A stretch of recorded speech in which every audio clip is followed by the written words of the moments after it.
కోసం నా కోసం నిన్నే నా జతగా ఏ దైవం పంపేను బహుమతిగా.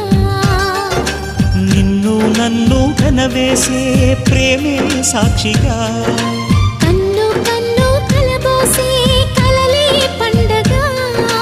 నిన్ను మన్ను ఏకం చేద్దాం హరివిల్లుగా.